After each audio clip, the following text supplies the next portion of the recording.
believe it or not, Rowan Atkinson and some of the guys from Monty Python actually did some things together in the late 70s. Did they really? Yeah, like I think they did some things together. The Fireman's Ball. Yeah, right, the Fireman's Ball, or the not the 6 o'clock news. I remember there was a funny interview where John Cleese was being interviewed by Rowan Atkinson. Yes. He just kept making silly noises. So it's like a shh. It's like, did you just shush me? No, I'm sorry. I'm not shushing you. If I want you to stop speaking, I would say shush. I have an uncontrollable disease where I randomly say the word shh. If I want you to be quiet, I will say shush. And then one time during the interview, he just keep shh. And yes, and so I'm shh. And then one time he goes shush. I'm sorry, did I say something wrong? I'm sorry, did I say shush? Oh, I'm sorry, I meant shh. Like, this is insane. I have an unstable interview. And then he gets up, he just walks around. Is that because I said interviewer? He gets up, walks around. Interviewer. He starts running around and he falls into the audience. Then you hear him John Cleese falls on the gun, shoots him. And if anyone doesn't know what we're talking about, you can look this up on YouTube. Just look up John Cleese and Rowan Atkinson interview. And you'll probably find it. It's on YouTube because that's where I've seen it. It's British comedy gold, basically. Oh, yeah. Another thing that Rowan Atkinson did was a show called Blackadder before he did Mr. Bean. I actually, honestly, and most people think I'm crazy for saying this, but I actually enjoy Blackadder more than Mr. Bean. Yeah, well, I could see that. Yeah, because it was. Well, I know Doug Walker, the nostalgia critic, he says that he likes Blackadder more than Mr. Bean, but. Well, I think Blackadder, because most people know Rowan Atkinson for Mr. Bean, and so I think most people are really impressed when they see Blackadder because it's a testament to how good of an actor Rowan Atkinson is, because like I said, most people only know Mr. Bean, so they think he's just like a physical comedy actor, but he's really good on Blackadder because it's a completely different character. Yeah. It's more dialogue, seething wit and sarcasm. And it's a completely like different character from going from, and it's quite brilliant. From instead of being a child in a man's body, this time he's like a stealthy bastard who steals and scams people. And what the series Blackadder is, it's pretty much like every season takes place in a different time era. Like there's 3 seasons, right? Right. The first one took. There's 4. There's 4. The first one takes place during the time of during the time of Henry Tudor.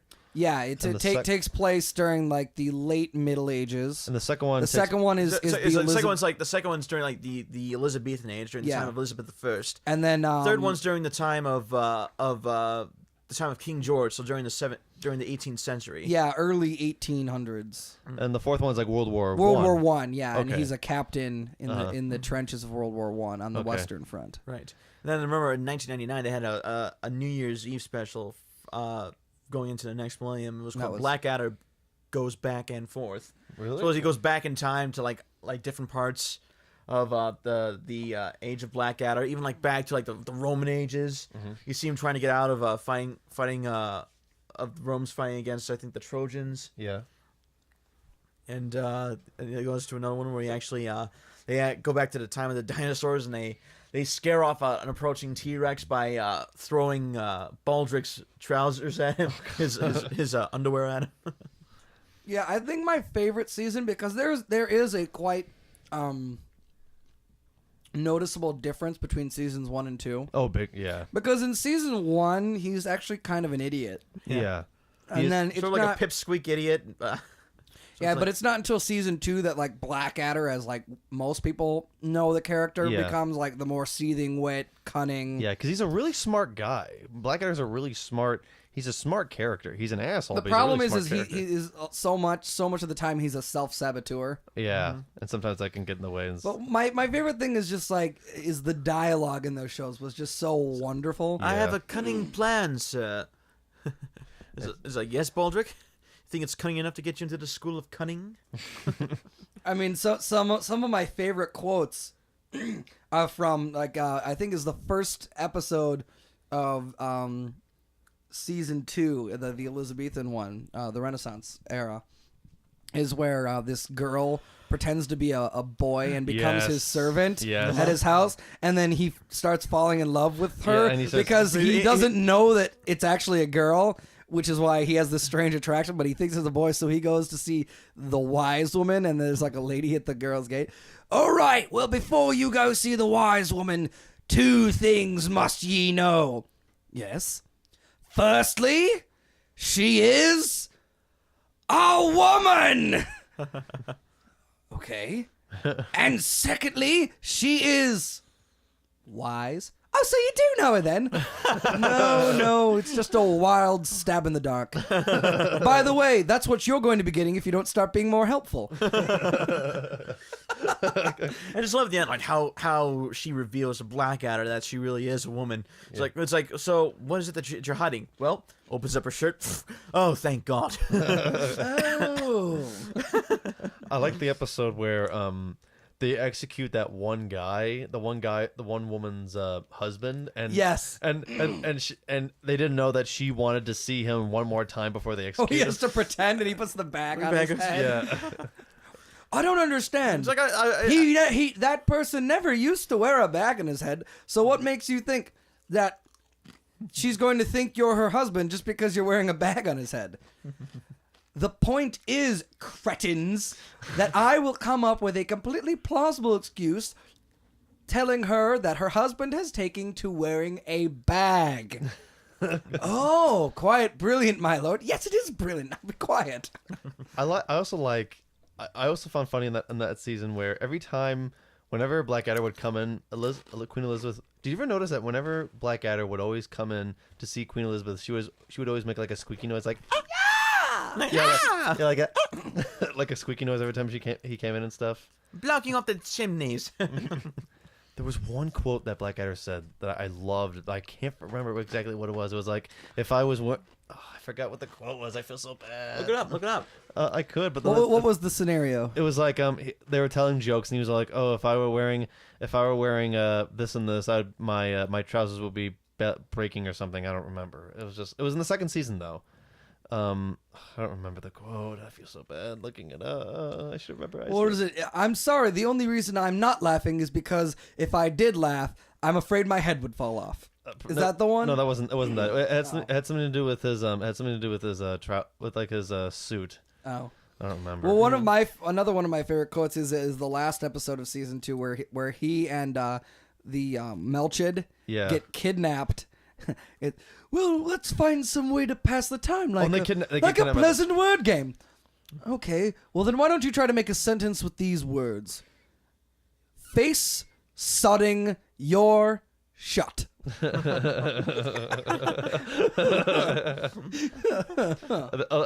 why they got kidnapped by the Germans, and that's House. The guy who plays House again. Hugh Laurie. Hugh Laurie. He was the guy with the scars in his face. Right. That was actually his big debut too. Really? Blackadder. That was one of his first big roles. That's awesome. And it's funny because most people know him from House, which is more of like a serious role. Yeah. And the thing about Hugh Laurie is because of House, most people don't realize he's British. Yeah. Oh yeah, he is Like British. when I first showed my girlfriend Stephanie Blackadder, she's like, "Wait a minute, is that Hugh Laurie from House?" And I was like, "Yeah, he's British. Yeah, Yeah. and he used to do comedy. Yeah, He is a talented actor. Yes.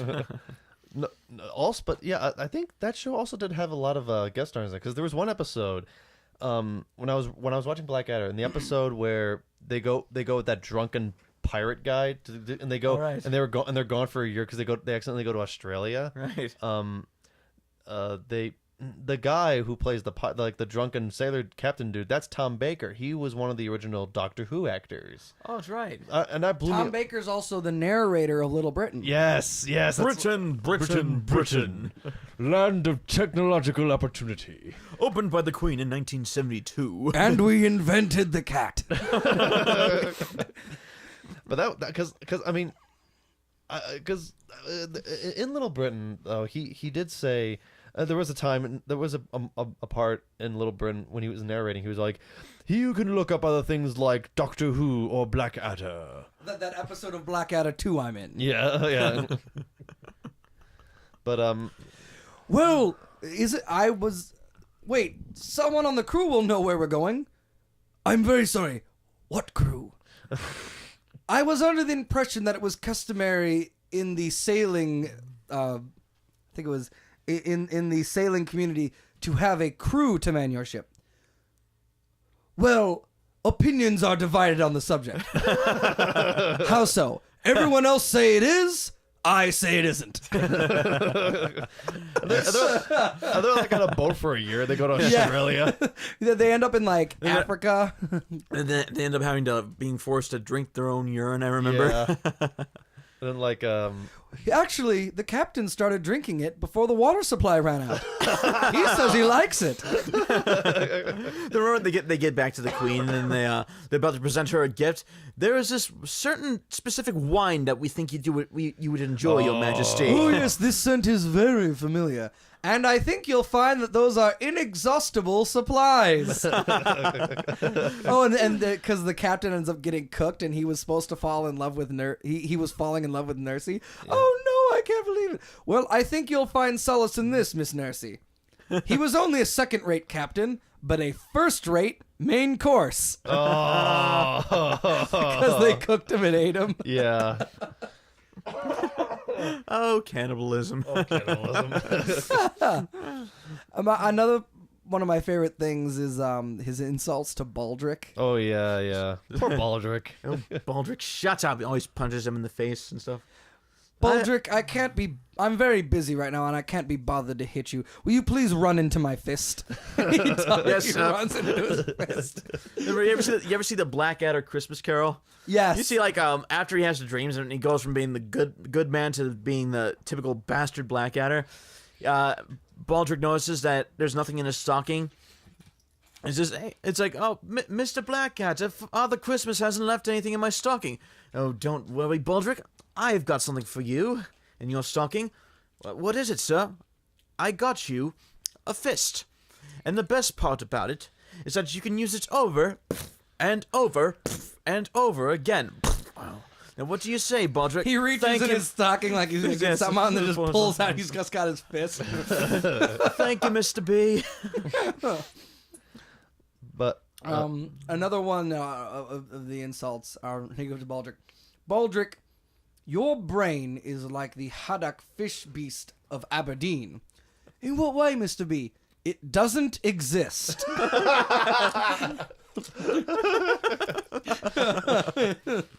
And I think that's my girlfriend's favorite line as well. I think that was I think that might have been season 3 or one of the specials. I can't quite remember.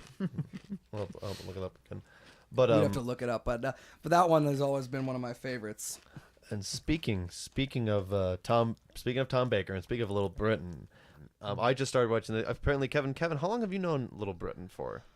A couple of years, because I didn't discover it. My mom actually discovered it on BBC America. Oh, really? Like she just happened to watch it one day, like flipping through the channels, so and then she told me about it.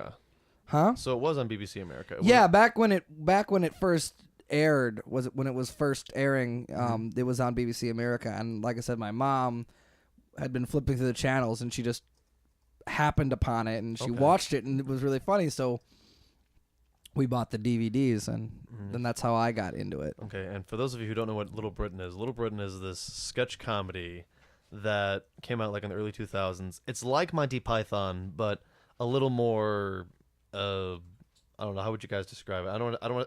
It's not disgusting, but what would you say? How would you describe it? I'd say it's rude, more structured. Structured and rude humor, I'd say. Yeah.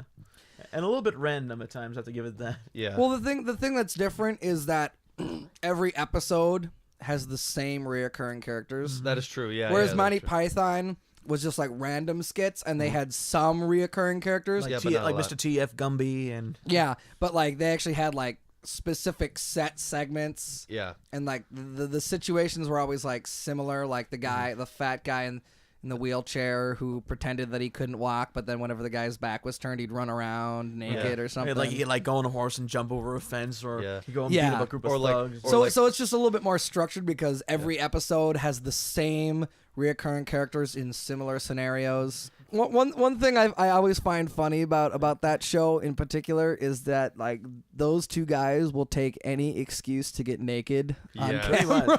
Yeah, pretty much. Like that's like half of the jokes are just them getting butt ass nude. Yeah. It's like when they have bubbles on Bubbles on. Call me Bubbles, darling. Everyone does. You see him. You see the always fat D-robes. suit. Always D-robes. Always It's a naked. fat suit because Bubbles is this fat lady character who's like she's one of those rich women who've been divorced 3 times, but she inherited their husband's money. That's why they always go around wasting their money. And then if she doesn't get what she wants, she tries to seduce whoever she's trying to get the whatever she wants from, and she would always derobe herself. But obviously it's a fat suit, but it looks really real. It's disgusting. It's really gag real. inducing. It's the first time it happened. I was in such shock. I was like, I know it's Matt Lucas, and so I know that he's not that grotesquely obese. Yeah. But it looked so real. Yeah. It was well done. It's Spielberg work right there. Oh yeah. I mean, and I remember I was just in shock. I mean, I couldn't laugh, I couldn't cry. I was just like, oh my god. And then every time I actually found it in myself to be able to laugh, but the first time it was just like, What? oh. One of the characters that David Walliams plays, I thought was really funny, was the insane woman. Oh, One who yeah. doesn't talk. He just keeps making cry. He just But he always breaks character at some point, like his phone ring. Hello. Oh yeah, hi. Yeah, well I'm just in the middle of something. Yeah, I'll call you back later. He'll go and he's always like flirting with the bald guy, the inspector. yeah. I think my favorite is when I think it's like the first or second time you see that character, Anne. Yeah. Is that her name? It's the curator of the mental institution Right. that she's in, and then he's showing around like the district like inspector or something, and they're talking at the lunch table, and Anne just comes up and just starts pulling him away. He just pulls his chair away. Well, I suppose we could talk about this later. He just pulls the guy away from the table and just down the hall. I remember another one they had was when they had the curator and the inspector walking together, saying that Anne's making excellent progress, and they're next to a river, and you see Anne with a bag full of groceries. It's like, oh, Anne's about to go feed the ducks. You see him she throws a loaf of bread into the river. Just really hard, just at the ducks. Just throws like a carton of eggs and a can of cheese whiz at the ducks. And she drops her bag. She lifts up her skirt and starts pissing in the river. Yeah, there's definitely some ones. There's one that I had trouble watching. It's the lady who always does the taste competitions. And then she always vomits. Oh It's god. like, oh yes, this gem is excellent. Who made this gem? Noreen Patel. Yeah, if it's ever someone who's not a white British person, she gets disgusted and throws up all over the place. She's secretly racist. It's like, and sexist too. It's like, oh, did you make this? Actually, I actually had some help with my partner. It's because little. you see they have You're no just this tasting incredibly bigoted woman. It's like you see her at the meeting where like the Tories are meeting. It's like made by some Indian bloke.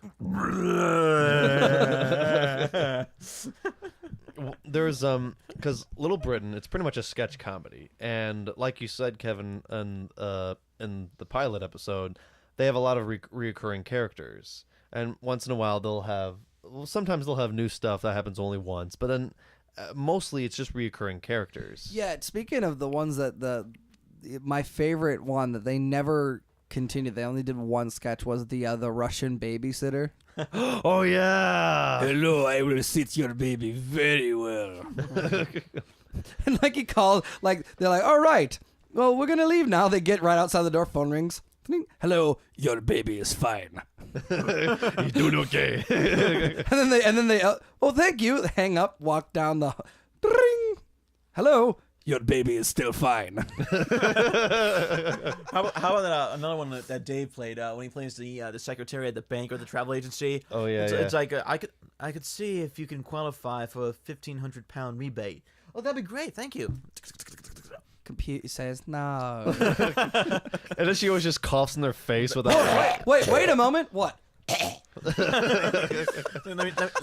could try. Can I speak to the manager, please? 1 second. Computer says no.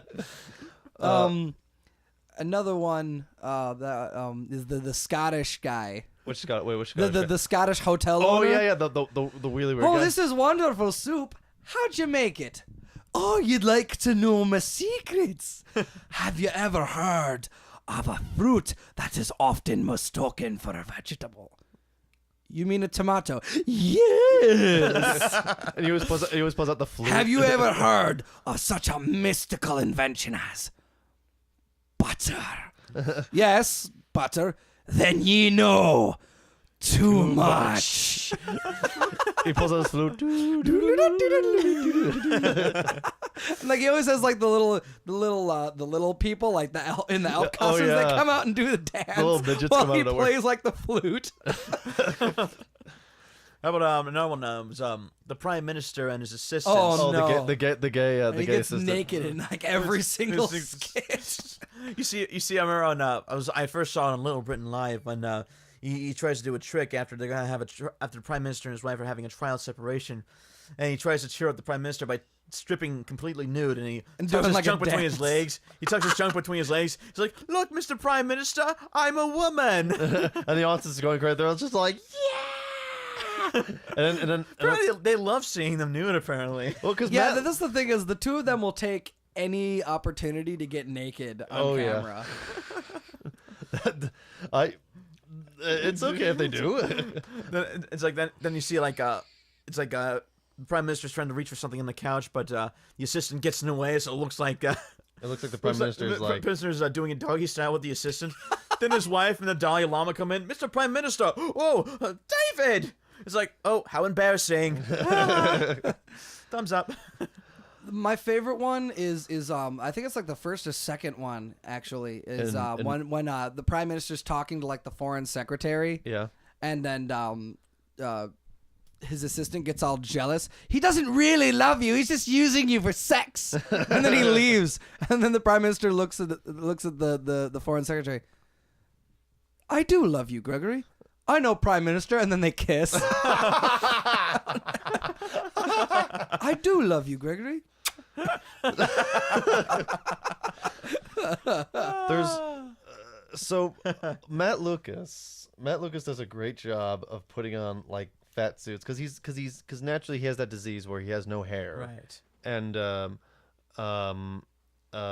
so he'll be much He can pretty much do any sort of makeup or hairdo. He's a man of many hats or many wigs, Yeah. if you will. like He's he'll play Bubbles DeVere. Call me Bubbles, darling. Everyone does. Yeah, I think I saw an interview with him once where he was talking about how it's basically like a blessing and a curse because like it sucks that he can't grow hair on his body, but it enables him to pretty much he can play any character because any sort of prosthetics, makeup, or hair, you know, just any wig, any sort of eyebrows works fine because he doesn't have any hair, so they can put on any prosthetic hair that they want to, Pretty which much. is enables him like he can make some really convincing looking characters. Oh, yeah. Like when he does Marjorie, the fat fighters lady, Yeah. like Hello, fatty. like if he just walked around in that, I don't think many people would guess that that's a dude. I know. Because it's just he's so convincing, and like I said, just the way they do the prosthetics and the hair and everything, it's like it's so seamless because of that. Since we're running out of time real quickly, I just want to add one quick thing about Little Britain. 3 skits that I think are really funny is pretty much The Hypnotist. Look into my eyes. Look into my eyes. Not around my eyes. Look into my eyes. You do not see me back into that car. I did not. I did not hit that car. Hey, what happened to my car? Look into my eyes. Look into my eyes. Not around my eyes. Nice. And the guy just drops the groceries. I've never done it. And then the 2 other ones I like is the one where it's the talent agent and the really, really, really tiny, small songwriter. Yes. And like, cause like they would do like camera trick photography where like they would look like it would look like the little guy's really small. It's like, here, have some coffee, and he's actually holding up a big cough when he gives him off. My favorite one of those is actually the live version where in the middle of the skit he's just like, "Hey, why am I small? I don't know, Excuse me? eh? Well, why did we make me small? It doesn't make any sense." Perhaps I haven't thought it through. Well, I suppose we haven't thought this through first. Yeah, if we ever met the real Dennis, he'd probably kick the shit out of us. It's like where were we in the sketch? Oh yeah, that's right. Oh, right. I don't remember. And also the the store owner who gets the guy who comes in who is very picky of what he wants, and he's very particular of what he wants. Like And like a pot of paint, please. and then when the guy when the store owner's unsure, he would go to the bank and just be like, Margaret, and there's a long pause. Yes. Do we have any paintings of horses that look depressed? I don't think so. No. She doesn't think so. No. Oh. My favorite one of those is the one where it's the bookstore. Oh yeah. Maybe I'm being a little too specific. You are being a little specific. Have you got any books? Well, yes, we've got hundreds of them. Well, then I'll take those, please. What, all of them? Yes, all of them. Oh, well, you must be very keen on reading. No, unfortunately, I can't see. He just waves his hand in front of his face. and then the guy waves his hand too. It's like, of course you're not blind. You're just being a dick. There's also the live version where one of the audience members shouts yes. Oh, yeah. Yes. Margaret? Yes? That's not the right Margaret. That's no. Yes? There's Margaret. That was just a bunch of pissed off Northerners. It's like, I don't think I can outrun them. I have short legs. Well, I think that's just about enough for MoJoPod for today. I'm Joey. I'm Peter. And I'm Kevin. Thanks for listening. Have a good day. We hope you have enjoyed this Little Britain. And now there is a man trying to take my trousers off. I must go see what he wants. Good day.